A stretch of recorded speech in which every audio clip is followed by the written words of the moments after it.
तर सर्वेच्या 80 की 83 काल महाविकास आणि आम्ही महाविकास आघाडी किमान 160 जागा जिंकून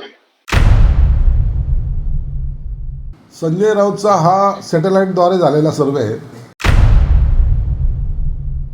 या सर्वेच्या 80 की 83 बरं का, त्या सर्वेचा सुरनळा करा आणि ज्यांनी केलेत ना त्यांच्या हातात घाला.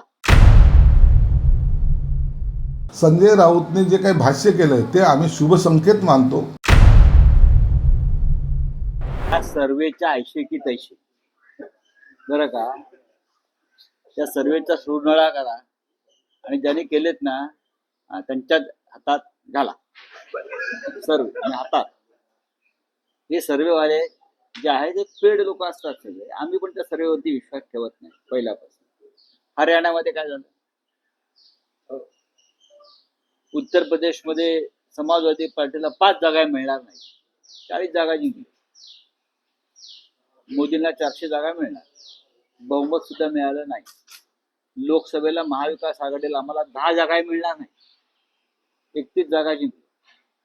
तर सर्वेच्या 80 की 83 काल महाविकास आणि आम्ही महाविकास आघाडी किमान 160 जागा जिंकून 160 किमान आम्ही काल सगळे एकत्र बसलो.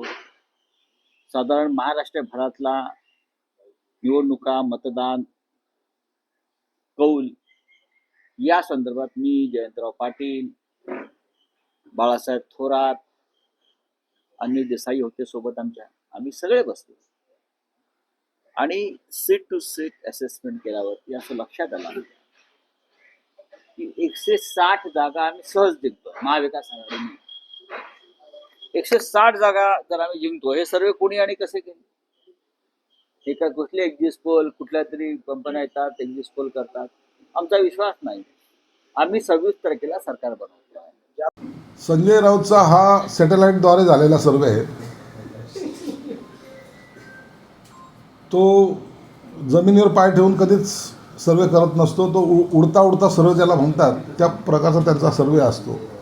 म्हणून राजकारणामध्ये त्यांनी केलेले आत्तापर्यंतचे सर्व वक्तव्य जर पाहिले तर निश्चित त्याच्या विरोधातच मत किंवा निकाल आपल्याला पाहायला मिळतो. सत्ता जाणार म्हणलं तर सत्ता येणार, असे अनेक उदाहरणं आपल्याला सांगता येतील. म्हणून संजय राऊतने जे काही भाष्य केलं आहे ते आम्ही शुभ संकेत मानतो आणि आमची सत्ता निश्चित येईल असं एकंदरीत आम्हाला वाटतं.